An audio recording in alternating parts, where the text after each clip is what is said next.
ਸਤਿ ਸ਼੍ਰੀ ਅਕਾਲ ਪਿਆਰੇ ਵਿਦਿਆਰਥੀਓ। ਅੱਜ ਦੀ ਆਪਣੀ ਕਲਾਸ ਦਾ ਵਿਸ਼ਾ ਹੈ ਫੀਸ ਮਾਫੀ ਦੀ ਅਰਜੀ, ਜਿਸ ਨੂੰ ਅਸੀਂ ਬੇਨਤੀ ਪੱਤਰ ਵੀ ਕਹਿੰਦੇ ਹਾਂ। ਬੱਚੇ, ਜਦੋਂ ਕੋਈ ਅਰਜੀ ਜਾਂ ਬੇਨਤੀ ਪੱਤਰ ਹੁੰਦਾ ਹੈ, ਉਹ ਆਪਾਂ ਆਪਣੇ ਸਕੂਲ ਵਿੱਚ ਜਾਂ ਕਿਸੇ ਨੂੰ ਜਦੋਂ ਆਪਾਂ ਬੇਨਤੀ ਕਰਕੇ ਲਿਖਦੇ ਹਾਂ, ਉਦੋਂ ਆਪਾਂ ਇਸ ਦਾ ਪ੍ਰਯੋਗ ਕੀਤਾ ਜਾਂਦਾ ਹੈ, ਜਿਹਦੀ ਸ਼ੁਰੂਆਤ ਆਪਾਂ ਕਰਦੇ ਹਾਂ ਸੇਵਾ ਵਿਖੇ। ਜਿਵੇਂ ਕਿ ਆਪਾਂ ਫੀਸ ਮਾਫੀ ਲਈ ਲਿਖਣੀ ਹੈ, ਜਾਂ ਆਪਾਂ ਆਪਣੀ ਹੈਡਮਾਸਟਰ ਨੂੰ ਸਕੂਲ ਛੱਡਣ ਦਾ ਸਰਟੀਫਿਕੇਟ ਲਈ ਲਿਖਣਾ ਹੈ, ਜਾਂ ਆਪਾਂ ਆਪਣੇ ਹੈਡਮਾਸਟਰ ਨੂੰ ਸਕੂਲ ਵਿੱਚ ਜੁਰਮਾਨਾ ਮਾਫੀ ਦੀ ਲਿਖਣੀ ਹੈ, ਜਾਂ ਫਿਰ ਆਪਾਂ ਬਿਮਾਰੀ ਦੀ ਛੁੱਟੀ ਲਈ ਲਿਖਣੀ ਹੈ। ਯਾਨੀ ਕਿ ਜੋ ਵੀ ਅਰਜੀ ਪੱਤਰ ਜਾਂ ਬੇਨਤੀ ਪੱਤਰ ਆਪਾਂ ਆਪਣੇ ਸਕੂਲ ਵਿੱਚ ਆਪਣੀ ਮੁੱਖ ਅਧਿਆਪਿਕਾ ਨੂੰ, ਹੈਡਮਾਸਟਰ ਨੂੰ, ਪ੍ਰਿੰਸੀਪਲ ਨੂੰ ਜੋ ਲਿਖਣਾ ਹੋਵੇ, ਉਸ ਲਈ ਜੋ ਉੱਪਰਲਾ ਅਤੇ ਨੀਚਲਾ ਜੋ ਵੀ ਉਹਦਾ ਢੰਗ ਹੈ, ਉਹ ਆਪਾਂ ਅੱਜ ਦੀ ਕਲਾਸ 'ਚ ਕਰਾਂਗੇ। ਜਿਵੇਂ ਕਿ ਪਹਿਲਾਂ ਆਪਾਂ ਸਭ ਤੋਂ ਪਹਿਲਾਂ ਜੋ ਲਿਖਣਾ ਹੈ ਸੇਵਾ ਵਿਖੇ। ਕਈ ਬੱਚੇ ਕੀ ਗਲਤੀ ਕਰਦੇ ਹਨ ਕਿ ਜਿਹੜੀ ਅਰਜੀ ਹੁੰਦੀ ਹੈ, ਬੇਨਤੀ ਪੱਤਰ ਹੁੰਦਾ ਹੈ, ਉਸ ਵਿੱਚ ਪ੍ਰੀਖਿਆ ਭਵਨ ਲਿਖ ਦਿੰਦੇ ਹਨ। ਬੱਚੇ, ਪ੍ਰੀਖਿਆ ਭਵਨ ਅਰਜੀ ਜਾਂ ਬੇਨਤੀ ਪੱਤਰ 'ਚ ਕਦੇ ਨਹੀਂ ਆਉਂਦਾ। ਉਹ ਜਿਹੜਾ ਪ੍ਰੀਖਿਆ ਭਵਨ ਹੈ, ਉਹ ਜਦੋਂ ਤੁਸੀਂ ਆਪਣੇ ਕਿਸੇ ਚਾਚਾ ਜੀ ਨੂੰ ਜਾਂ ਪਿਤਾ ਜੀ ਨੂੰ ਜਾਂ ਕਿਸੇ ਮਾਤਾ ਜੀ ਨੂੰ ਜਾਂ ਕਿਸੇ ਨੂੰ ਬਾਹਰ ਕਿਸੇ ਨੂੰ ਤੁਸੀਂ ਪੱਤਰ ਜਾਂ ਚਿੱਠੀ ਲਿਖਣੀ ਹੁੰਦੀ ਹੈ, ਉਸ ਸਮੇਂ ਪ੍ਰੀਖਿਆ ਭਵਨ ਦਾ ਪ੍ਰਯੋਗ ਕੀਤਾ ਜਾਂਦਾ ਹੈ। ਲੇਕਿਨ ਜਦੋਂ ਆਪਾਂ ਕੋਈ ਅਰਜੀ ਜਾਂ ਬੇਨਤੀ ਪੱਤਰ ਲਿਖਦੇ ਹਾਂ, ਉਦੋਂ ਆਪਾਂ ਸੇਵਾ ਵਿਖੇ ਤੋਂ ਸ਼ੁਰੂ ਕਰਦੇ ਹਾਂ। ਸੇਵਾ ਵਿਖੇ। ਉਸ ਤੋਂ ਬਾਅਦ ਬੱਚੇ ਦੂਸਰੀ ਗਲਤੀ ਕੀ ਕਰਦੇ ਹਨ, ਇਸ ਦੇ ਨੀਚੇ ਹੀ ਲਿਖ ਦਿੰਦੇ ਹਨ ਕਿ ਪ੍ਰਿੰਸੀਪਲ ਸਾਹਿਬਾ ਜਾਂ ਮੁੱਖ ਅਧਿਆਪਕ ਜੀ। ਕਦੀ ਵੀ ਸੇਵਾ ਵਿਖੇ ਦੇ ਨੀਚੇ ਮੁੱਖ ਅਧਿਆਪਕ ਜਾਂ ਪ੍ਰਿੰਸੀਪਲ ਜਾਂ ਹੈਡਮਾਸਟਰ ਜੀ ਨਹੀਂ ਆਉਂਦਾ। ਹਮੇਸ਼ਾ ਜਿਵੇਂ ਵਿਖੇ ਇੱਥੋਂ ਖਤਮ ਹੋਇਆ ਨਾ, ਤੁਸੀਂ ਇੱਕ ਲਾਈਨ ਛੱਡ ਕੇ ਇੱਥੋਂ ਸ਼ੁਰੂ ਕਰ ਸਕਦੇ ਹੋ। ਜਾਂ ਤੁਸੀਂ ਪ੍ਰਿੰਸੀਪਲ ਸਾਹਿਬਾ ਲਿਖ ਸਕਦੇ ਹੋ, ਜਾਂ ਤੁਸੀਂ ਮੁੱਖ ਅਧਿਆਪਕ ਲਿਖ ਸਕਦੇ ਹੋ, ਜਾਂ ਹੈਡਮਾਸਟਰ ਲਿਖ ਸਕਦੇ ਹੋ, ਕੁਝ ਵੀ ਲਿਖ ਸਕਦੇ ਹੋ। ਯਾਨੀ ਕਿ ਕਹਿਣ ਦਾ ਭਾਵ, ਇਸ ਦਾ ਅਰਥ ਹੁੰਦਾ ਹੈ ਜੋ ਸਾਡੇ ਸਕੂਲ 'ਚ ਪ੍ਰਿੰਸੀਪਲ ਹੈ, ਜੋ ਸਭ ਤੋਂ ਉੱਪਰ ਹੈ, ਟੀਚਰਾਂ ਤੋਂ ਉੱਪਰ ਜੋ ਮੁੱਖ ਅਧਿਆਪਕ ਹੈ, ਜੋ ਸਾਡੀ ਪ੍ਰਿੰਸੀਪਲ ਹੈ, ਉਸ ਲਈ ਇਹ ਪੱਤਰ ਆਪਾਂ ਉਸ ਨੂੰ ਪੱਤਰ ਲਿਖ ਰਹੇ ਹਾਂ। ਮੁੱਖ ਅਧਿਆਪਕ ਜੀ।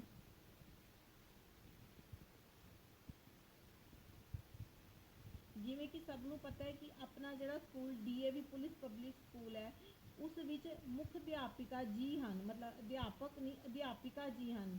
ਪ੍ਰਿੰਸੀਪਲ ਜਿਹੜੇ ਹਨ ਉਹ ਇੱਕ ਮੈਡਮ ਹਨ, ਇਸ ਲਈ ਆਪਾਂ ਇੱਥੇ ਮੁੱਖ ਅਧਿਆਪਿਕਾ ਜੀ ਲਿਖ ਰਹੇ ਹਾਂ।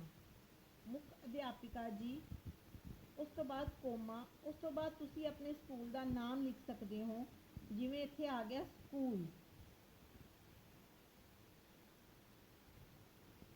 ਕੋਮਾ। ਇੱਥੇ ਤੁਸੀਂ ਖਾਲੀ ਤੁਹਾਨੂੰ, ਜਾਂ ਤੁਸੀਂ ਇੱਥੇ ਕੱਕਾ ਖੱਖਾ ਗੱਗਾ ਵੀ ਲਿਖ ਸਕਦੇ ਹੋ, ਕੱਕਾ ਖੱਖਾ ਗੱਗਾ। ਜਾਂ ਫਿਰ ਤੁਸੀਂ DAV ਪੁਲਿਸ ਪਬਲਿਕ ਸਕੂਲ ਵੀ ਲਿਖ ਸਕਦੇ ਹੋ। ਫਿਰ ਉਸ ਤੋਂ ਬਾਅਦ ਆ ਗਿਆ ਸ਼ਹਿਰ, ਜਿਹਦੇ 'ਚ ਤੁਸੀਂ ਕੁਰੂਕਸ਼ੇਤਰ ਵੀ ਲਿਖ ਸਕਦੇ ਹੋ।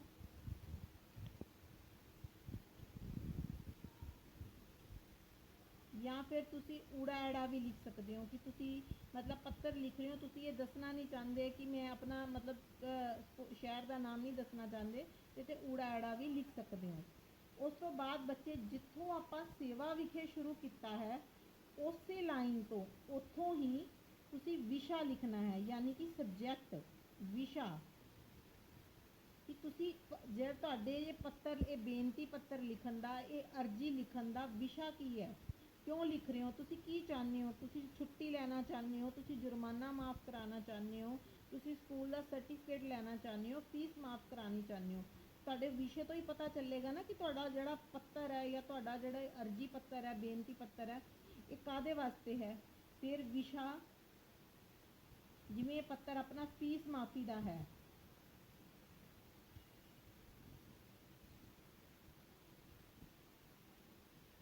ਫੀਸ ਮਾਫੀ ਬਾਰੇ। ਉਸ ਤੋਂ ਬਾਅਦ ਜਿੱਥੇ ਤੁਸੀਂ ਸੇਵਾ ਵਿਖੇ ਲਿਖਿਆ, ਉਸੇ ਦੀ ਸਿੱਧ ਤੇ ਤੁਸੀਂ ਵਿਸ਼ਾ ਲਿਖਿਆ, ਉਸੇ ਦੀ ਸਿੱਧ ਤੇ ਤੁਸੀਂ ਸ਼੍ਰੀਮਤੀ ਜਾਂ ਸ਼੍ਰੀਮਾਨ ਜੀ, ਕਿਉਂਕਿ ਜੋ ਪ੍ਰਿੰਸੀਪਲ ਹੈ ਜਾਂ ਤਾਂ ਸ਼੍ਰੀਮਾਨ ਜੀ ਹੋਏਗਾ ਜਾਂ ਉਹ ਸ਼੍ਰੀਮਤੀ ਜੀ ਹੋਏਗਾ।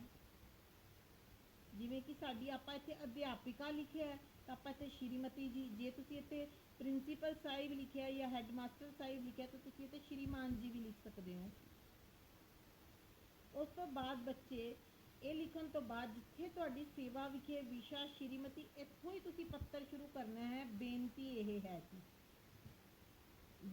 ਇਹ ਹੈ ਕਿ ਤੁਸੀਂ ਇੱਥੋਂ ਆਪਣਾ ਕੁਝ ਵੀ ਜੋ ਤੁਹਾਡੇ ਮਤਲਬ ਤੁਹਾਡੇ ਪੱਤਰ ਦੇ ਅਰਜੀ ਪੱਤਰ ਦੇ ਸ਼ਬਦ ਹਨ ਕਿ ਮੈਂ ਤੁਹਾਡੇ ਸਕੂਲ ਵਿੱਚ ਆਪਣੀ ਇਸ ਕਲਾਸ ਵਿੱਚ ਪੜ੍ਹਦਾ ਹਾਂ, ਮੇਰੇ ਪਿਤਾ ਜੀ ਇੱਕ ਫੈਕਟਰੀ ਦੇ ਮਜ਼ਦੂਰ ਹਨ, ਉਹਨਾਂ ਦੀ ਤਨਖਾਹ ਬਹੁਤ ਘੱਟ ਹੈ, ਅਸੀਂ 3 ਭੈਣ ਭਰਾ ਹਾਂ, ਸਾਡੇ ਘਰ ਦਾ ਗੁਜ਼ਾਰਾ ਬੜੀ ਮੁਸ਼ਕਲ ਨਾਲ ਚੱਲਦਾ ਹੈ, ਇਸ ਲਈ ਮੇਰੇ ਪਿਤਾ ਜੀ ਸਾਡੇ ਸਾਰੇ ਯਾਨੀ ਕਿ 3 ਭੈਣ ਭਰਾਵਾਂ ਦੀ ਫੀਸ ਨਹੀਂ ਦੇ ਸਕਦੇ।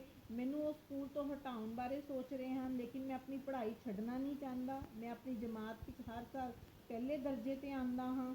ਮੈਂ ਆਪਣੇ ਸਕੂਲ ਵਿੱਚ ਕ੍ਰਿਕਟ ਟੀਮ ਦਾ ਵੀ ਖਿਡਾਰੀ ਹਾਂ, ਪਰ ਮੇਰੀ ਘਰ ਦੀ ਹਾਲਤ ਦੇਖ ਕਰ ਹੁਣ ਮੈਂ ਆਪਣੀ ਪੜ੍ਹਾਈ ਜਾਰੀ ਨਹੀਂ ਰੱਖ ਸਕਦਾ। ਇਸ ਲਈ ਮੈਂ ਤੁਹਾਡੇ ਅੱਗੇ ਬੇਨਤੀ ਪੱਤਰ ਲਿਖ ਰਿਹਾ ਕਿ ਮੇਰੀ ਫੀਸ ਮਾफ़ ਕੀਤੀ ਜਾਵੇ। ਬੱਚੇ ਜਦੋਂ ਆਪਾਂ ਸਾਰੀ ਗੱਲ ਲਿਖਤੀ ਕਿ ਮੇਰੇ 'ਚ ਇਸ ਤਰ੍ਹਾਂ ਸੀ, ਇਹ ਭੈਣ ਭਰਾ ਹਾਂ, ਮੈਂ ਇਸ ਕਲਾਸ ਦਾ ਵਿਦਿਆਰਥੀ ਹਾਂ, ਮਤਲਬ ਮੈਂ ਆਪਣੀ ਪੜ੍ਹਾਈ ਜਾਰੀ ਕਰਦਾ ਹਾਂ, ਮੈਂ ਤੁਹਾਡੇ ਅੱਗੇ ਬੇਨਤੀ ਪੱਤਰ ਲਿਖ ਰਿਹਾ ਕਿ ਮੇਰੀ ਫੀਸ ਮਾफ़ ਕਰ ਦਿੱਤੀ ਜਾਵੇ।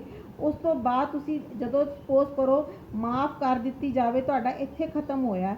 ਉਸ ਤੋਂ ਬਾਅਦ ਤੁਸੀਂ ਮੈਂ ਆਪ ਜੀ ਦਾ ਧੰਨਵਾਦੀ ਹੋਵਾਂਗਾ, ਉਹ ਵੀ ਤੁਸੀਂ ਇਸੇ ਜਿੱਥੋਂ ਤੁਹਾਡਾ ਸੇਵਾ ਵਿਖੇ ਵਿਸ਼ਾ ਸ਼੍ਰੀਮਤੀ ਜੀ ਤੇ ਬੇਨਤੀ ਸ਼ੁਰੂ ਹੋਇਆ, ਉਹ ਵੀ ਤੁਹਾਡਾ ਅੱਗੋਂ ਇਸੇ ਤੋਂ ਸ਼ੁਰੂ ਹੋਣਾ ਚਾਹੀਦਾ ਹੈ। ਮੈਂ ਆਪ ਜੀ ਦਾ ਬਹੁਤ ਧੰਨਵਾਦੀ ਹੋਵਾਂਗਾ। ਉਸ ਤੋਂ ਬਾਅਦ ਹੋਵਾਂਗਾ ਜਾਂ ਹੋਵਾਂਗੀ ਜੋ ਵੀ ਪੱਤਰ ਲਿਖ ਰਿਹਾ ਹੈ। ਉਸ ਤੋਂ ਬਾਅਦ ਬੱਚੇ ਦੂਸਰੀ ਗਲਤੀ ਕੀ ਕਰਦੇ ਹਨ, ਉਹ ਇੱਥੇ ਹੀ ਲਿਖ ਦਿੰਦੇ ਹਨ, ਇੱਥੋਂ ਸ਼ੁਰੂ ਕਰ ਦਿੰਦੇ ਹਨ ਤੁਹਾਡਾ ਆਗਿਆਕਾਰੀ, ਫਿਰ ਉਹਦੇ ਨੀਚੇ ਹੀ ਮਿਤੀ ਪਾ ਦਿੰਦੇ ਹਨ। ਲੇਕਿਨ ਬੱਚੇ ਹਮੇਸ਼ਾ ਜਦੋਂ ਤੁਹਾਡਾ ਪੱਤਰ ਇੱਥੋਂ ਖਤਮ ਹੋਇਆ ਨਾ, ਤੁਸੀਂ ਇੱਥੋਂ ਸ਼ੁਰੂ ਕਰਨਾ ਹੈ ਆਪ ਜੀ ਦਾ ਆਗਿਆਕਾਰੀ। ਆਪ ਜੀ ਦਾ ਆਗਿਆਕਾਰੀ, ਨਾਮ, ਜਮਾਤ, ਰੋਲ ਨੰਬਰ। ਇੱਥੇ ਕੀ ਆਏਗਾ, ਨਾਂ, ਇੱਥੇ ਆਏਗਾ ਜਮਾਤ ਯਾਨੀ ਕਿ ਤੁਸੀਂ ਕਿਹੜੀ ਕਲਾਸ ਦੇ ਬੱਚੇ ਹੋ, ਇੱਥੇ ਆਏਗਾ ਤੁਹਾਡਾ ਰੋਲ ਨੰਬਰ, ਕਿਉਂਕਿ ਪ੍ਰਿੰਸੀਪਲ ਮੈਡਮ ਨੂੰ ਕਿਵੇਂ ਪਤਾ ਲੱਗੇਗਾ, ਤੁਸੀਂ ਇੱਥੇ ਲਿਖਤਾ ਕਿ ਮੈਂ ਇਸ ਕਲਾਸ ਦਾ ਵਿਦਿਆਰਥੀ ਹਾਂ, ਲੇਕਿਨ ਫਿਰ ਵੀ ਤੁਹਾਨੂੰ ਆਪਣਾ ਨਾਮ ਤਾਂ ਨੀਚੇ ਦੱਸਣਾ ਪਏਗਾ ਨਾ ਕਿ ਨਾਮ, ਜਮਾਤ, ਰੋਲ ਨੰਬਰ। ਉਸ ਤੋਂ ਬਾਅਦ ਜਿਹੜੀ ਸਭ ਤੋਂ ਇੰਪੋਰਟੈਂਟ ਚੀਜ਼ ਹੈ, ਜਿਹੜੀ ਸਾਰਿਆਂ ਤੋਂ ਮੁੱਖ ਧਿਆਨ ਵਾਲੀ ਚੀਜ਼ ਹੈ, ਮਿਤੀ। ਬੱਚੇ ਕੀ ਕਰਦੇ ਹਨ, ਇਹਦੇ ਨੀਚੇ ਹੀ ਮਿਤੀ ਪਾ ਦਿੰਦੇ ਹਨ। ਬੱਚੋ ਮਿਤੀ ਹਮੇਸ਼ਾ ਜਿਹੜੀ ਲਾਈਨ ਆਪਣੀ ਇੱਧਰੋਂ ਸੀਕੁਐਂਸ ਚੱਲੀ ਆ ਰਹੀ ਹੈ, ਜਿਵੇਂ ਸੇਵਾ ਵਿਖੇ ਵਿਸ਼ਾ, ਫਿਰ ਸ਼੍ਰੀਮਤੀ ਜੀ, ਫਿਰ ਬੇਨਤੀ ਇਹ ਹੈ ਕਿ ਉसी ਸੀਕੁਐਂਸ ਦੇ ਉੱਤੇ ਉसी ਲਾਈਨ ਦੇ ਨੀਚੇ ਮਿਤੀ ਪਾਣੀ ਹੈ।